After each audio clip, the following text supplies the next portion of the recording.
নিজের নফসের সঙ্গে জিহাদ করে খারাপ কাজটাকে লাথি মেরে, যেগুলোকে কোরআন এবং হাদিসের অনুকূলে নেই, যেগুলো কোরআন এবং হাদিসের বাইরে, তার থেকে দূরে সরে এসে কোরআন এবং হাদিসের উপরে জীবন যাপন করেছে, একেই তো বলা হবে প্রকৃত মুজাহিদ। ভাই আমার, আজকের দিনেতে আমরা যখন কোনো ভালো কাজ করতে যাই, তখন আমাদের নফস আমাদের কি করে যে এখন এটা করতে হবে না, খারাপ কাজটাই ভালো আমাদের অনুপ্রেরণা দেয়। ঠিক বলছি না?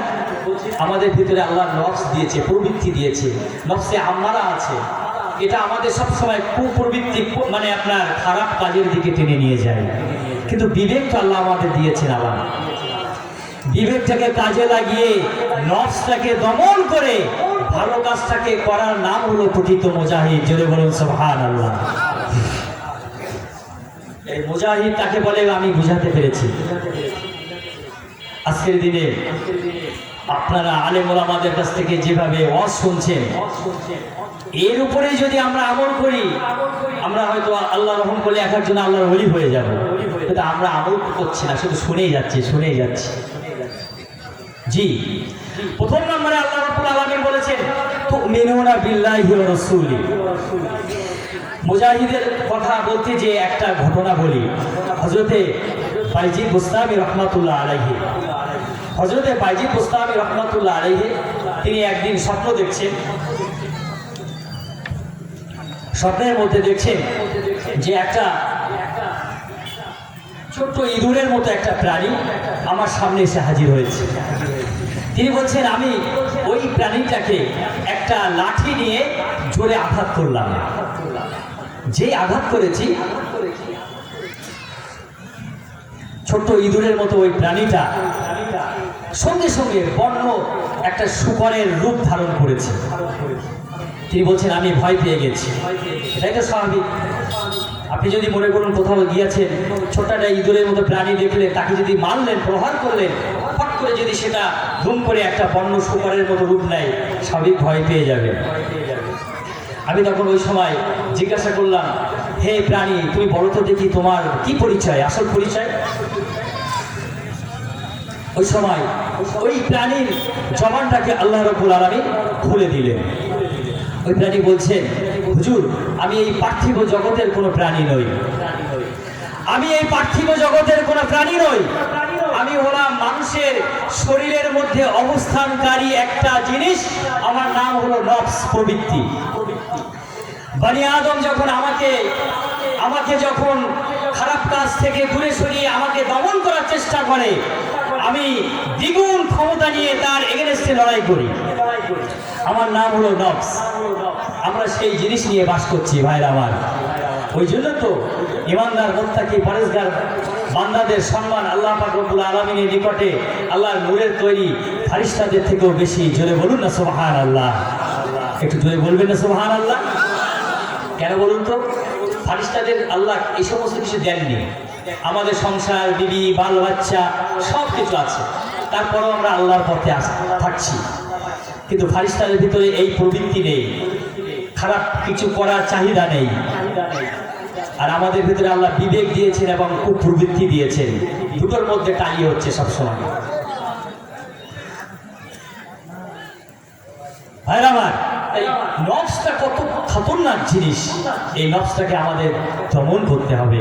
নফসে আম্মারাটাকে দমন করে এর উপরে আমাদের যদি প্রাধান্য আমরা যদি পেয়ে থাকি, তবে ফি সাবিলিল্লাহ হবে, মুজাহিদ হবে প্রকৃত। প্রথম নম্বরে আল্লাহ বললেন তুমিনুনা বিল্লাহি ওয়া রাসূলি। মুফাসসিরিনগণ বলছেন আল ঈমানু ইকরার বিল লিসান, ইয়াকিন বিল জিনান ওয়াল আমাল বিল আরকান।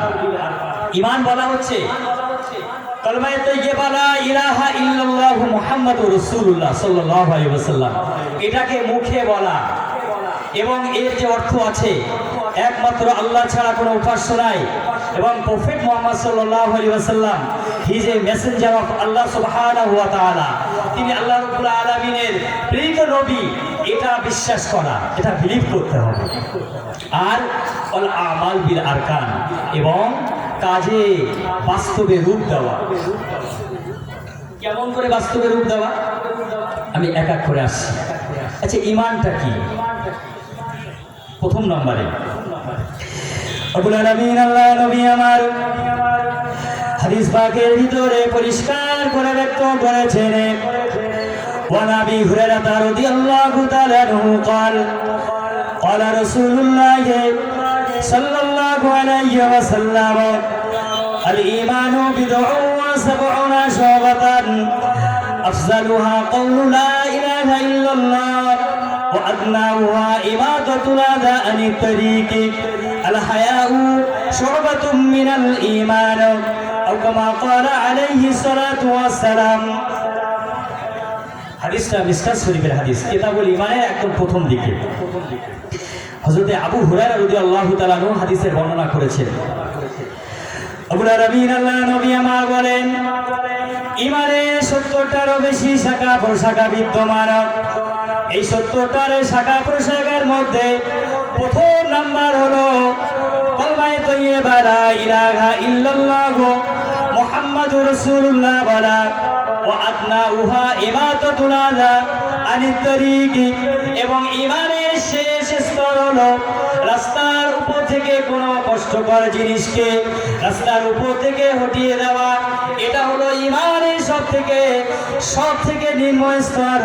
রাসূলুল্লাহ তারপরে বলেন আল হায়াউ শুবাতুম মিনাল ঈমান, এবং লজ্জা শরম এটাও একটা ঈমানের অঙ্গ। জোরে বলুন সুবহানাল্লাহ। ঈমানে 70টারও বেশি শাখা প্রশাখা আছে। প্রথম নম্বরে লা ইলাহা ইল্লাল্লাহ মুহাম্মাদুর রাসূলুল্লাহ বলা, আর একদম শেষে রাসূলুল্লাহ বলছেন রাস্তার উপর দিয়ে আপনি হেঁটে যাচ্ছেন, যেতে যেতে দেখছেন কোনো একটা বড় কোনো আপনার পাথর পড়ে আছে, কোনো কাঁটা পড়ে আছে, আপনি যদি প্রকৃত ঈমানদার হন ওই কাঁটাটাকে ছড়িয়ে দেবেন। এটা ঈমানের একদম শেষ স্তর। রাসূলুল্লাহ শেষে বলছে আল হায়াউ শুবাতু মিনাল ঈমান, এবং লজ্জা শরমটা একটা ঈমানের অঙ্গ। আও কামা ক্বালা আলাইহিস সালাতু ওয়াস সালাম। তাহলে মাঝখানে কিন্তু নামাজ, রোজা, হজ, যাকাত এমনি করে অনেক ভাগ আছে। তাহলে ঈমানের অনেকগুলো স্তর আছে, আমরা জানলাম। আচ্ছা, এই ঈমান এর শাব্দিক অর্থ হচ্ছে বিশ্বাস। এই ঈমানের কিন্তু একটা টেস্ট, মজা, স্বাদ আছে। ঈমানের স্বাদ আছে না? ঈমানের যদি স্বাদ না থাকতো তাহলে পৌষ মাসের কনকনে ঠান্ডার মধ্যে ফজরের নামাজের যখন আজান দেয় মুয়াজ্জিন সাহেব আসসালাতু খায়রুম মিনান নাওম বলে, ওই সময় ঈমানদার মুত্তাকি পরেজগার ব্যক্তিরা ঠান্ডাটাকে অ্যাভয়েড করে তারা ওই ঠান্ডার মধ্য দিয়ে উজু করে মসজিদের পথে তারা জামাতের জন্য নামাজের জন্য হাজির হয়ে যায়। জোরে বলুন সুবহানাল্লাহ। কিসের কারণে যায়? ঈমানের নূর তার অন্তরে আল্লাহ রাব্বুল আলামিন দিয়েছেন। ঈমানের নূর আল্লাহ রাব্বুল আলামিনের তরফ থেকে ঈমানদার মুত্তাকি পরেজগার বান্দাদের ভিতরে আল্লাহ দিয়ে দিয়েছেন। রব্বুল আলামিন আল্লাহ নবী আমার হাদিস পাকের ভিতরে পরিষ্কার করে ব্যক্ত করেছেন, ওয়া আনাস ইবনে মালিক রাদিয়াল্লাহু তাআলা আনহু قال قال رسول الله صلى الله عليه وسلم ثلاثة من كنا وجد بهن حلاوة الإيمان من كان الله ورسوله أحب إليه مما سواءهما ومن أحب عبدا لا يحبه إلا الله ومن يكره أن يعود في الكفر بعد أن ينقذه الله كما يكره أن يلقى في النار أو كما قال عليه الصلاة والسلام। এটাও মিশকাত শরীফের হাদিস, কিতাবুল ঈমানের প্রথম দিকে। রাসূলুল্লাহ বলছেন ঈমানের টেস্ট, মজা, স্বাদ ওই সমস্ত ব্যক্তিরা পাবে যাদের মধ্যে 3টি গুণ পাওয়া যাবে। কটা বললাম? 3টি গুণ যাদের মধ্যে পাওয়া যাবে। আসুন দেখি আমাদের মধ্যে কটা গুণ আছে। আপনারা দেখতে চান? রাসূলুল্লাহ বলছেন ঈমানের মজা পাওয়া যাবে। আমরা কতটা ঈমানের মজা পাচ্ছি? রব্বুল আলামিন আল্লাহ নবী আমার প্রথম নম্বরে বলেন মান কানা আল্লাহু ওয়া রাসূলুহু আহাব্বু ইলাইহি মিম্মা সাওয়াহুমা ওয়া আনা হাব্বু আবদা লা ইউহিব্বু ইল্লাল্লাহ। রাসূলুল্লাহ আমার প্রথম নম্বরে ব্যক্ত করেছেন মান হাব্বা আবদান লা ইউহিব্বু ইল্লাল্লাহ। রাসূলুল্লাহ আমার প্রথম বলেন দুনিয়ার বুকের সব থেকে বেশি ওই বান্দারা আল্লাহ এবং আল্লাহর নবীকে সব থেকে বেশি ভালোবাসবে। জোরে বলুন সুবহানাল্লাহ। পৃথিবীর বুকে নিজের বিবি, বাল বাচ্চা, সন্তান সন্ততি, অর্থ কড়ি, টাকা পয়সা, জমি জায়গা সব জিনিস অপেক্ষা রাসূলুল্লাহকে এবং আল্লাহ রাব্বুল আলামিনকে ওই বান্দারা সব থেকে বেশি বেশি ভালোবাসবে। আমরা কি পাচ্ছি ভালোবাসতে? একটু টানি করি, আমরা কি ভালোবাসতে পাচ্ছি? যদি পেরে থাকি তাহলে আমরা প্রকৃত ইমানদার, ইমানের প্রকৃত মজা পাবো। আল্লাহ নবী আমার তারপরে বলেন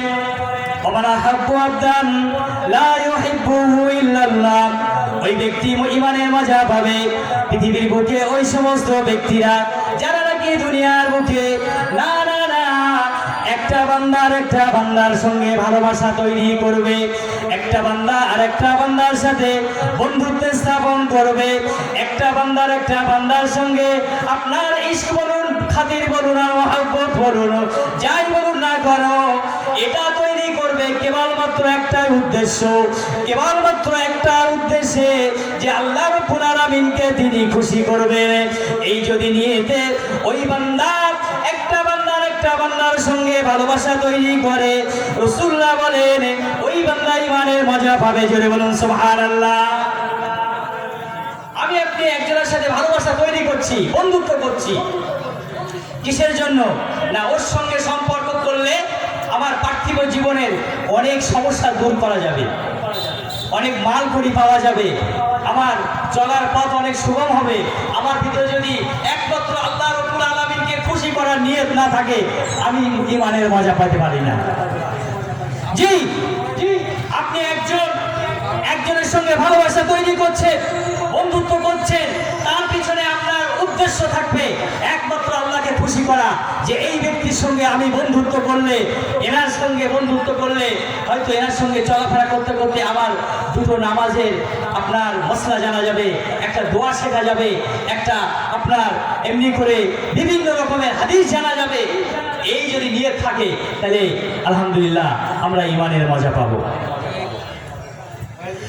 রব্বুল আলামিন আল্লাহ নবী আমার একদম শেষের নম্বরে বলেন অমায়াতু ওয়াইয়াউদা ফিল কুফরি বাদা আইয়ান কাযাহুল্লাহু কামা ইয়াতরাহু আইয়ান কাফিন নার। ও বাচ্চারা আমার ভাইরা, প্যারা নবী মুহাম্মদুর রাসূলুল্লাহ সাল্লাল্লাহু আলাইহি ওয়াসাল্লাম আমার বলেন ওই সমস্ত বান্দারা যারা একবার ইমানদার হয়েছে, মুত্তাকি হয়েছে, পরেশগার হয়েছে, নামাজি হয়েছে, আল্লাহ ওয়ালা হয়েছে, রোজাদার হয়েছে, না তারা তাদের এই অবস্থা থেকে ফিরে আসাটাকে, এই অবস্থা থেকে ফিরে আপনার কুফরিতে কনভার্ট হওয়াটাকে, নিজেকে জাহান্নামের আগুনে ঝাঁপ দেওয়া অপেক্ষাও খারাপ মনে করবে। একবার ইমানদার হয়েছেন, আপনি মুত্তাকি হয়ে গেছেন, পরেশগার হয়ে গেছেন, অনেক সময় দেখা যায় একজন দাড়ি রেখেছেন, কিছুদিন পরে আবার দাড়ি কেটে ফেলেছেন, নাউজুবিল্লাহ। এবারে রোজা রেখেছেন, পরে আর রোজা রাখছেন না, এরকম বান্দা আছে নাকি? কদিন খুব নামাজ পড়ছেন, কোনো একটা হয়তো আল্লাহ বিপদ মুসিবত দিয়েছেন, আল্লাহর ঘরে 5 ওয়াক্ত নামাজে যাচ্ছেন, খুব নামাজি হয়ে গেছেন, যেই মুসিবত আল্লাহ দূর করে দিয়েছে আর মসজিদে যাচ্ছেন না। এরকম নামাজি কি আছে? এইরকম যদি হয়ে থাকে রাসূলুল্লাহ বলছেন সে ইমানের মজা পাবে না, সে নিজেকে জাহান্নামের আগুনে ঝাঁপ দেওয়া অপেক্ষাও সে নিজেকে খারাপ মনে করবে। ভাই আমার, আল্লাহ পাক রব্বুল আলামিন ইমানদার, মুত্তাকি, পরেশগার বান্দাদের কত সম্মান দিয়েছে জানেন? আসুন দেখি কোরআন শরীফের কয়েকটা আয়াত পড়ি। রব্বুল আলামিন আল্লাহ মহান কালামুল্লাহ শরীফের সূরা মুজাদালার 11 নম্বর আয়াতের মধ্যে ব্যক্ত করেছেন। রব্বুল আলামিন আল্লাহ আমার বলেন ইয়ারফাইল্লাহু আল্লাযীনা আমানু মিনকুম ওয়াল্লাযীনা উতুল ইলমা দারাজাত। আল্লাহ রাব্বুল আলামিন বলেন আমি পৃথিবীর বুকে 2 শ্রেণীর মানুষের সম্মান দান করেছি। কয় শ্রেণী বলুন? দুই শ্রেণীর। আল্লাহ রাব্বুল আলামিন নিজে বলছেন, আমি দুনিয়ার বুকের দুই শ্রেণীর মানুষের সম্মান দিয়েছি। প্রথম নাম্বার হলো ইয়ারফাইল্লাহুল্লাযিনা আমানু মিনকুম, আমি আল্লাহ রাব্বুল আলামিন যারা নাকি আমার প্রতি ঈমান এনেছে, বিশ্বাস স্থাপন করেছে, মুত্তাকি হয়েছে, পরহেজগারিতা অবলম্বন করেছে, এই সমস্ত ঈমানদার মুত্তাকি পরহেজগার বান্দাদের সম্মানটাকে আমি আল্লাহ রাব্বুল আলামিন অনেক উঁচুতে তুলে দিয়েছি। জোরে বলুন সুবহানাল্লাহ। একটু মন খুলে বলুন না সুবহানাল্লাহ। ভাই আমার, তাহলে আল্লাহ নিজেই বলছেন সূরা মুজাদালার 11 নম্বর আয়াতে, যারা ঈমান এনেছে এদের সম্মান আমি আল্লাহ দিয়েছি। ঈমানদারদের সম্মান দিয়েছেন না? দেখবেন ঈমানদার মুত্তাকি পরহেজগার বান্দা যখন কোনো দোকানে যাবে, কেউ যদি বিড়ি খায় সঙ্গে সঙ্গে সে লুকিয়ে রাখে। কেউ যদি খারাপ কোনো কথা বলে, এই চুপ কর, চাচা আসছে, নামাজি লোক আসছে, একটু একটু থেমে যান। এটা হয় কি না? আলহামদুলিল্লাহ। তাহলে আল্লাহ সম্মান দিয়েছেন, আল্লাহ তরফ থেকে সম্মান এসেছে। রব্বুল আলামিন আল্লাহ তারপরে বলেছেন, ওয়াল্লাযীনা উতুল ইলমা দারাজাত, আমি আল্লাহ রাব্বুল আলামিন যাদের ইলম দান করেছি, যাদের দ্বীনি শিক্ষা দান করেছি, এই আলেমদের সম্মানটাকেও আমি বাড়িয়েছি। জোরে বলুন সুবহানাল্লাহ। আলেমদেরও আল্লাহ আমি সম্মান দিয়েছি। আলেমদের সম্মান দিয়েছেন না? আলেমদেরকে আল্লাহ সম্মান দিয়েছে। তাহলে ঈমানদার মুত্তাকি যারা, তাদেরকে আল্লাহ রাব্বুল আলামিন অনেক সম্মান দিয়েছে। আর এই ঈমানদার যারা এদের অনেক ক্রাইটেরিয়া বলছেন আল্লাহ বিভিন্ন জায়গায়। রব্বুল আলামিন আল্লাহ মহান কালামুল্লাহ শরীফের সূরা আল হাজ, কোরআন শরীফের 22 নম্বর সূরা, এই সূরা আল হাজের 35 নম্বর আয়াতের মধ্যে ব্যক্ত করেছেন। আল্লাহ রাব্বুল আলামিন বলেন, আমি আল্লাহ রাব্বুল আলামিন আমার ওই সমস্ত বান্দা যারা নাকি আমি আল্লাহ রাব্বুল আলামিন আমি যখন বিপদ মুসিবত দান করি, না এই বিপদ মুসিবতে তারা কখনো ধৈর্যচ্যুত হয় না। বিপদ মুসিবতে তারা আল্লাহ রাব্বুল আলামিনের উপরে ভরসা স্থাপন করে। জোরে বলুন সুবহানাল্লাহ। আমি আল্লাহ যখন বিপদ মুসিবত দেই, এই সমস্ত বান্দারা উজিলা কুলুবুহু, যখন রহমানের প্রকৃত বান্দা যারা আমার আলোচনা যখন হয়, তখন তাদের অন্তরটা বিগলিত হয়ে যায়। এবং এবং যখন বিপদ মুসিবত তাদের কাছে পৌঁছে যায়, তারা তখন ধৈর্য ধারণ করে। তারা বিপদ মুসিবতে ধৈর্য হারা হয়ে যায় না, ধৈর্যচ্যুত হয় না। ভাই আমার, বিপদ মুসিবত যখন দেয় আমরা অনেক সময় বিচলিত হয়ে যাই, আমরা ধৈর্য হারা হয়ে যাই, কিন্তু এটা করা যাবে না। আল্লাহ কোরআন শরীফে শিক্ষা দিয়েছেন, আল্লাযীনা ইযা আসাবাতুহুম মুসিবাতুন ক্বালু ইন্না লিল্লাহি ওয়া ইন্না ইলাইহি রাজিউন। যখন তোমাদের মধ্যে কোনো বিপদ মুসিবত আসবে, তখন তোমরা ইন্না লিল্লাহি ওয়া ইন্না ইলাইহি রাজিউন এই দোয়াটা পাঠ করবে। তাফসীরের ভিতরে এসেছে, তাফসীরে আম্মা পারার ভিতরে, আপনার তাফসীরে মারিফুল কোরআনের ভিতরে এসেছে, যখন মুসিবত আসবে, এক মুফাসসির লিখেছে, আপনার জুতোর যদি একটা ফিতেও ছিঁড়ে যায়, এই দোয়াটা পড়া যাবে। হঠাৎ করে ইলেকট্রিক চলে গেল, আমরা ইন্না লিল্লাহ পড়তে পারি। আমাদের সমাজে এরকম একটা প্রচার হয়ে গেছে যে কেবলমাত্র মানুষ যখন মারা যাবে তখনই আমরা ইন্না লিল্লাহ পড়ব, কিন্তু না, সমস্ত বিপদ মুসিবতে আমরা ইন্না লিল্লাহি ওয়া ইন্না ইলাইহি রাজিউন পড়ব। ভাই আমার,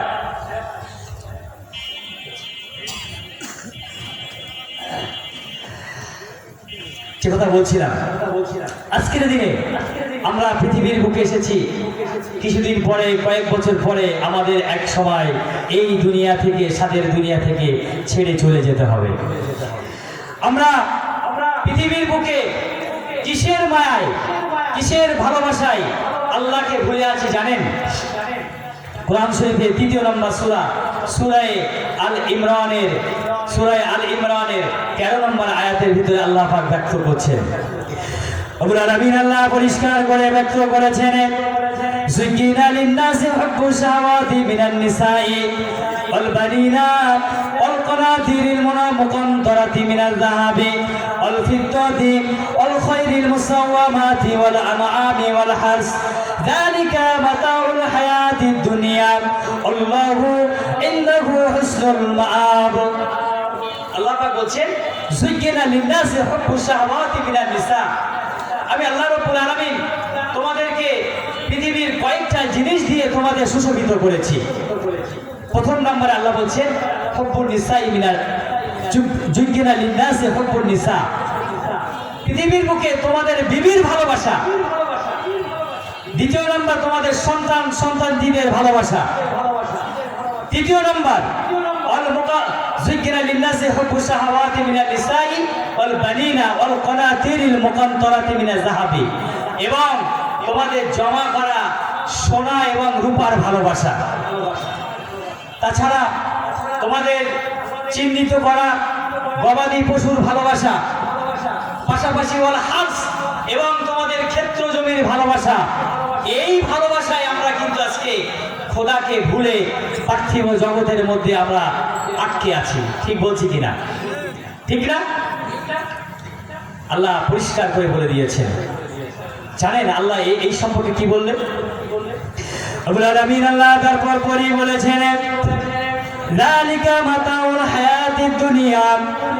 আমার বান্দারা শুনে রেখে দাও, এই সমস্ত জিনিস, যে সমস্ত জিনিসের জন্য তোমরা আমি আল্লাহ রাব্বুল আলামিন আমাকে ভুলে যাচ্ছ, এই সমস্ত জিনিস যালিকা মাতাউল হায়াতিদ দুনিয়া, এই পার্থিব জগতের জন্য আল্লাহু ইনদাহু হুসনুল মাআব। আমি আল্লাহ রাব্বুল আলামিন আমার নিকটে অনেক সুন্দর জিনিস, এই জিনিস অপেক্ষা আমি আল্লাহ রেখেছি। জোরে বলুন সুবহানাল্লাহ। এই যে জিনিসের ভালোবাসা আমরা আল্লাহকে বলছি, এর এক আনা মূল্য আপনার আখিরাতে নেই। আল্লাহ পাক রব্বুল আলামিন মহান কালামুল্লাহ শরীফের সূরা কাহাফের 46 নম্বর আয়াতের ভিতরে বলছেন, আল্লাহ পাক বলছেন আপনার পার্থিব জগতের এই সন্তান সন্ততি এবং বিবি বাল বাচ্চা, এই সমস্ত এটা কেবলমাত্র এই পার্থিব জগতের সৌন্দর্য। আল মাল ওয়াল বানুনা জিনাতুল হায়াতিদ দুনিয়া। আয়াতটা আমি ভুলে যাচ্ছিলাম। আল্লাহ পাক বলছেন আল মাল ওয়াল বানুনা জিনাতুল হায়াতিদ দুনিয়া। ধন সম্পদ আর এই আমাদের সন্তান সন্ততি, আল্লাহ বলছেন এটা পার্থিব সৌন্দর্য। এটা পার্থিব সৌন্দর্য। আমার এই ছেলে আছে, অমুক পড়াশোনা করছে, আমার ছেলে ডাক্তার ইঞ্জিনিয়ার, এটা পার্থিব সৌন্দর্য। আমার এত টাকা আছে, পার্থিব সৌন্দর্য। আখিরাতে কোনো দাম নেই।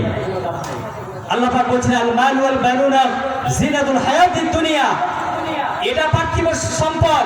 আল্লাহ রাব্বুল আলামিন বলছেন আমার নিকটে কেবলমাত্র ভালো কাজ যেটা আছে তার মূল্য অশেষ, এটা এবং যেটা কিয়ামতের পরেও থাকবে। জোরে বলুন সুবহানাল্লাহ। আমার সূরা আল ইমরানের 13 নম্বর আয়াতের কথা বলছিলাম, তারপরেই আল্লাহ আবার বলছেন, রব্বুল আলামিন আল্লাহ তারপর পরেই আবার ব্যক্ত করেছেন কুল আউনাব্বিউকুম বিখাইরিম মিন যালিকুম লিল্লাযীনা ইত্তাকাউ ইনদা রাব্বিহিম জান্নাতুন তাজরি মিন তাহতিহাল আনহার। আল্লাহ রাব্বুল আলামিন বলেন, হে আমার নবী আপনি বলে দিন, কুল আউনাব্বিউকুম আপনি বলে দিন, বিখাইরিম মিন যালিকুম লিল্লাযীনা ইত্তাকাউ, আমার যে সমস্ত বান্দা বান্দি আমি আল্লাহ রাব্বুল আলামিন আমার পরহেজগারিতা অবলম্বন করেছে, আমার মুত্তাকি বান্দা হয়েছে, ইমানদার বান্দা হয়েছে, লিল্লাযীনা ইত্তাকাউ ইনদা রাব্বিহিম জান্নাতুন তাজরি মিন তাহতিহাল আনহার। আমি আল্লাহ রাব্বুল আলামিন ওই সমস্ত বান্দাদের জন্য আমি রব্বুল আলামিন আল্লাহ জান্নাত রেখেছি, যে জান্নাতের তলদেশ দিয়ে আমি আল্লাহ রব্বুল আলামিন নহর দ্বারা প্রবাহিত করে দেব। জোরে বলুন সুবহানাল্লাহ। খালিদিনা ফিহা ওয়া আজওয়াজু মুতাহহারাতুন। আমি আল্লাহ রব্বুল আলামিন আমার বান্দাদের সেখানে অনন্তকাল রেখে দেব এবং সেখানে পবিত্র স্ত্রী আমি আল্লাহ দান করব। জোরে বলুন সুবহানাল্লাহ। ভাই আমার, আখিরাতের জীবন অপেক্ষা